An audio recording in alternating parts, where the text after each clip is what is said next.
ವ್ಯಕ್ತಿಗಿಂತ ಪಕ್ಷವೇ ಮುಖ್ಯ. ಪಕ್ಷ ಹೇಳಿದಂತೆ ಕೇಳೋದು ನನ್ನ ನಿಲುವು. ಡಿಸಿಎಂ ಡಿಕೆಶಿ ಮಾತಿನಲ್ಲಿ ನಿಗೂಢಾರ್ಥ.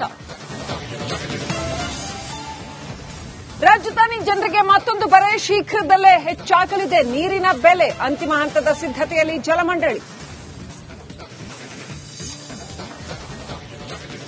ಗ್ಯಾರಂಟಿಗಳಿಂದ ಕಾಂಗ್ರೆಸ್ ಜನರನ್ನ ಯಾಮಾರಿಸ್ತಾ ಇದೆ. 2,000 ಕೊಟ್ಟು 10,000 ವಸೂಲಿ. ರಾಜ್ಯ ಸರ್ಕಾರದ ವಿರುದ್ಧ ಕುಮಾರ್ ಬಂಗಾರಪ್ಪ ಕಿಡಿ. ಬ್ಯಾಂಕಾಕ್ನಲ್ಲಿ ಮೋದಿ ಯೂನಸ್ ಭೇಟಿ. ಹಿಂದೂಗಳ ಮೇಲೆ ದಾಳಿ ಪ್ರಸ್ತಾಪಿಸಿದ ಪ್ರಧಾನಿ. ಶೇಖ್ ಹಸೀನಾ ಗಡೀಪಾರು ವಿಚಾರವೂ ಚರ್ಚೆ.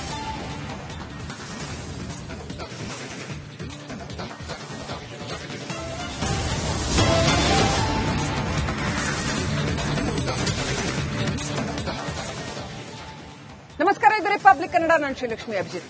ಮಡಿಕೇರಿಯಲ್ಲಿ ವಿನಯ್ ಹತ್ಯೆ ಕೊಲೆ ಪ್ರಕರಣಕ್ಕೆ ಸಂಬಂಧಪಟ್ಟಂತೆ, ಕ್ಷಮಿಸಿ, ವಿನಯ್ ಆತ್ಮಹತ್ಯೆ ಪ್ರಕರಣಕ್ಕೆ ಸಂಬಂಧಪಟ್ಟಂತೆ ಬಿಜೆಪಿ ಕಾರ್ಯಕರ್ತರು ಧರಣಿಯನ್ನ ನಡೆಸೋದಕ್ಕೆ ಸಜ್ಜಾಗಿದ್ರು. ಆಕ್ರೋಶವನ್ನು ವ್ಯಕ್ತಪಡಿಸಿದ್ರು. ಆರೋಪಿಯನ್ನ ಬಂಧಿಸಿ ಅಂತ ಆಗ್ರಹಿಸಿದ್ರು. ಈಗ ಎಸ್ಪಿ ಆರೋಪಿಯನ್ನ ಬಂಧಿಸೋದಾಗಿ ಭರವಸೆ ನೀಡಿದ ಬೆನ್ನಲ್ಲೇ ಪ್ರತಿಭಟನೆಯನ್ನ ಬಿಜೆಪಿ ನಾಯಕರು ಕೈಬಿಟ್ಟಿದ್ದಾರೆ. ತಾತ್ಕಾಲಿಕವಾಗಿ ಪ್ರತಿಭಟನೆಯನ್ನ ಬಿಜೆಪಿ ಕಾರ್ಯಕರ್ತರು ಹಿಂಪಡೆದಿದ್ದಾರೆ. ಬಂಧಿಸದೇ ಇದ್ದಲ್ಲಿ ಕೊಡಗು ಬಂದ್ ಮಾಡ್ತೀವಿ ಅಂತ ಎಚ್ಚರಿಕೆ ಕೊಟ್ಟಿದ್ದಾರೆ. ಬಿಜೆಪಿ ಕಾರ್ಯಕರ್ತ ವಿನಯ್ ಆತ್ಮಹತ್ಯೆ ಪ್ರಕರಣದಲ್ಲಿ ಸಾಕಷ್ಟು ಅನುಮಾನಗಳೆದ್ದಿದ್ದಾವೆ. ಆತ ಡೆತ್ ನೋಟ್ ಬರೆದಿಟ್ಟು ಆತ್ಮಹತ್ಯೆ ಮಾಡಿಕೊಂಡಿರ್ತಕ್ಕಂಥದ್ದು. ಆ ಡೆತ್ ನೋಟ್ ಅನ್ನು ವಾಟ್ಸಪ್ ಮೆಸೇಜ್ ಮುಖಾಂತರ ಕೂಡ ಎಲ್ಲ ಕಡೆ ಕಳಿಸಿರ್ತಕ್ಕಂಥದ್ದು. ಅದರಲ್ಲಿ ಆತ ಶಾಸಕರ ಹೆಸರುಗಳನ್ನ ಉಲ್ಲೇಖ ಮಾಡಿದ್ದಾನೆ. ಇದೆಲ್ಲವೂ ಕೂಡ ಸಾಕಷ್ಟು ಅನುಮಾನಗಳಿಗೆ ಕಾರಣವಾಗಿದೆ.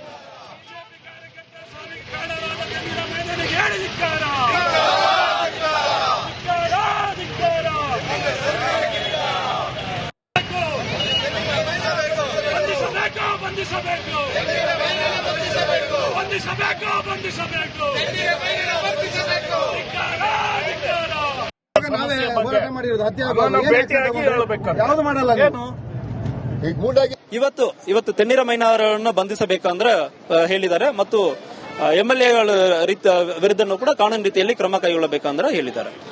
ಅದು ಕಾನೂನು ರೀತಿಯಲ್ಲಿ ಬೆಂಗಳೂರು ಪೊಲೀಸ್ ಇನ್ವೆಸ್ಟಿಗೇಷನ್ ಮಾಡ್ತಾರೆ. ಏನೇನು ಸಾರಾಂಶಗಳು ಬರ್ತದೆ ಅದು ರೀತಿಯಲ್ಲಿ ಕಾನೂನು ರೀತಿಯಲ್ಲಿ ಕೈಗೊಳ್ಳುತ್ತಾರೆ. ನೀವು ಕೂಡ ನೋಡಿರಬಹುದು. ಮೈನಾ ಅವರು ಸೋಷಿಯಲ್ ಮೀಡಿಯಾನಲ್ಲಿ ಬಹಳಷ್ಟು ಬರೆದಿದ್ದಾರೆ ಎಂಬುದು ಬಗ್ಗೆ ಅಲಿಗೇಷನ್ ಇದೆ. ಅದ್ರ ಬಗ್ಗೆ ಫೋಟೋಸ್ ಅನ್ನು ಕೂಡ ಈಗ ಕೊಟ್ಟಿದ್ದಾರೆ.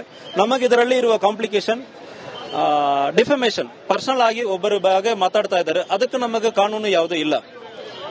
ಅಲಿಗೇಷನ್ ಮಾಡುವಾಗ ಪರ್ಸನಲ್ ಫ್ರೀಡಮ್ ಅಂದ್ರೆ ಬಿಡ್ತಾ ಇದೀವಿ. ಇಲ್ಲ ಅಂದ್ರೆ ನೀವು ಡಿಫಮೇಷನ್ ಮಾಡ್ಕೊಳ್ಳಿ. ಎಲ್ಲರೂ ಡಿಫಮೇಷನ್ ಮಾಡೋದಕ್ಕೆ ಅವಕಾಶ ಇರಲ್ಲ. ಆದ್ರೆ ಈಗ ಏನೇನೆಲ್ಲ ಮಾತಾಡ್ತಾ ಇದ್ದಾರೆ, ಇದಕ್ಕೆ ಯಾವುದೇ ನಾವು ಅವಕಾಶ ಕೊಡಬಾರದು. ಇದಕ್ಕೆ ಕಾನೂನು ಬೇಕಾಗುತ್ತದೆ. ಸಾರ್ವಜನಿಕರ ವಿರುದ್ಧ, ಯಾರ ವಿರುದ್ಧ ಇನ್ನೊಬ್ಬರು ಸೋಷಿಯಲ್ ಮೀಡಿಯಾನಲ್ಲಿ ಇಂತಹ ಹರಿದಾಡಕ್ಕೆ ಬಿಡ್ತಾರಂದ್ರೆ ಅದಕ್ಕೆ ನಮಗೆ ಸೆಪರೇಟ್ ಕಾನೂನು